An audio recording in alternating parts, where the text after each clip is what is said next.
líneas de contacto noticioso a través de la NOR 90.5 y Canal 17 TV San. Resulta difícil evitar referirnos a la crítica situación que estamos viviendo en el país. Los hogares, desde los más humildes hasta las más altas instituciones, vivimos la tensión, la preocupación de lo que puede pasar cada día. Porque tal como señalan los analistas y el sentido común de las personas, después de esta pandemia, nada será igual en nuestras vidas. Los economistas, los políticos, los especialistas y el común de las personas en la Unión Europea y Estados Unidos andan verdaderamente preocupados por los resultados y las difíciles proyecciones económicas en todos los países que enfrentan esta situación, mejor dicho, en todo el mundo. Después de las experiencias de Italia, mismo Estados Unidos y otros países, nuestro país optó por radicalizar las medidas con el toque de queda, que menos mal la población ha empezado a asumir en medio de múltiples dificultades y en algunos casos frente a la apatía y hasta la incredulidad de mucha gente. Ahora toca mantener la calma y afrontar con elevado espíritu ciudadano para superar esta difícil prueba que nos ha encontrado en medio de tormentosos momentos. No hacerlo significaba asumir la peor irresponsabilidad de un gobernante frente al escenario mundial. Si revisamos esta grave situación en otros países, encontramos que la pandemia del nuevo COVID-19 mató a más de 9,000 personas en el mundo, según un balance realizado ayer jueves, información de fuentes oficiales. El jueves, o sea, ayer, el número total llegaba a 9,020, la mayoría de ellas en Europa, 4,134, y en Asia, 3,416, donde brotó la epidemia. Europa ya registró más de 700 muertos en las últimas 24 horas.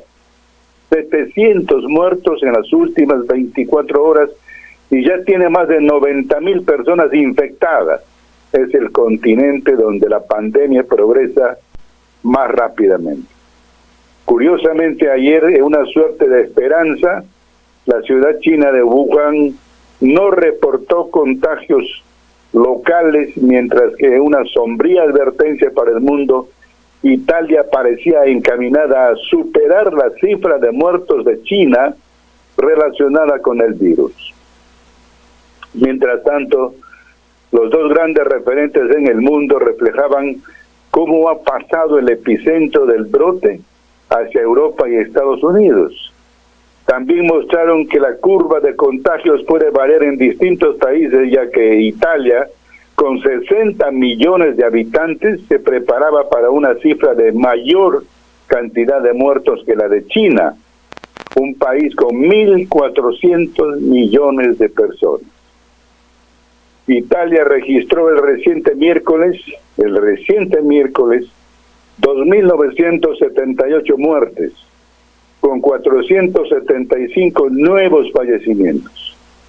Naciones Unidas y las autoridades sanitarias italianas han señalado varios motivos para la alta cifra de muertos en Italia, especialmente su numerosa población anciana, que es especialmente susceptible a desarrollar complicaciones graves por el virus.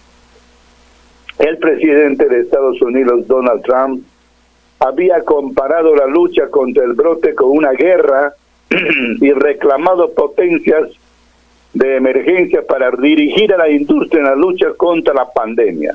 Wuhan fue el primer blanco del brote, con miles de personas enfermas o agonizando en hospitales construidos a toda prisa, a última hora. Pero las autoridades chinas dijeron ayer jueves que los 34 casos nuevos identificados el día anterior habían llegado del extranjero. Curiosamente, los mercados europeos subieron ligeramente tras las caídas en Asia, pese al enorme paquete de estímulos de 750.000 millones de euros anunciado durante la noche por el Banco Central Europeo. Y este es otro de los temas preocupantes, muy preocupantes.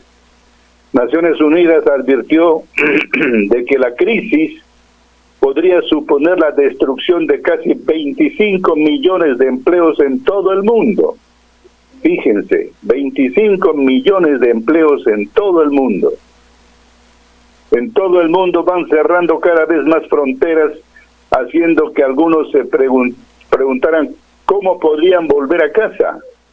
En Londres, por ejemplo, donde viven casi 9 millones de personas, se instó a la gente a evitar el transporte público mientras las autoridades estudiaban medidas más duras de distanciamiento social, igual que se aplica en el Perú.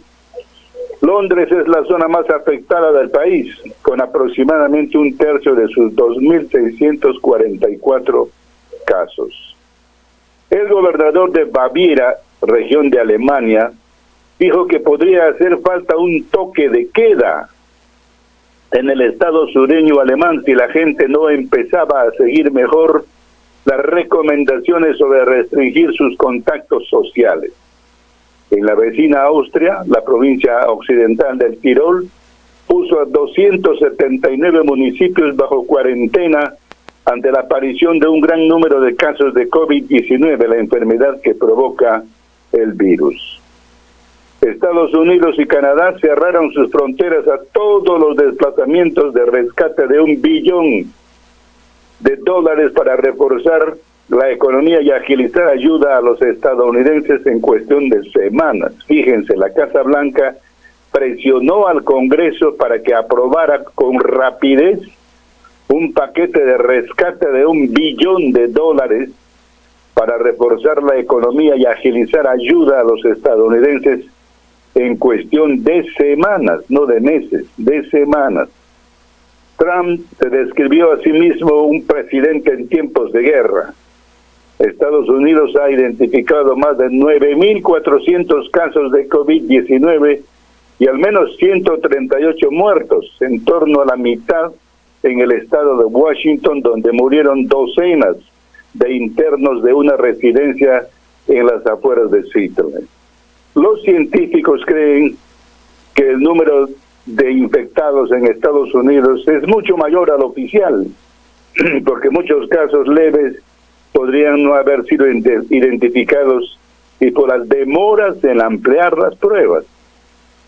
Bueno, pues Ramón, la nota anecdótica de la semana, si se quiere, es lo de nuestro expresidente Alejandro Toledo. El juez del Distrito Norte de California, Thomas Hickson, decidió acoger la solicitud de reconsideración hasta el lunes por el expresidente Alejandro Toledo para obtener la libertad bajo fianza. El ex líder de Perú Posible argumentó que tenía un alto riesgo de contraer coronavirus. Luego de una larga negociación con la esposa de Toledo, Elian Karp, y con sus abogados, Hickson estableció la fianza de $1 millón, de los cuales la mitad, o sea, $500,000, deberán ser abonados en dinero y no asegurados mediante bienes. El monto será cubierto en parte por 5 amigos del expresidente en Estados Unidos. De esa cifra, Elian Karp deberá poner $175,000 según la orden emitida por el juez.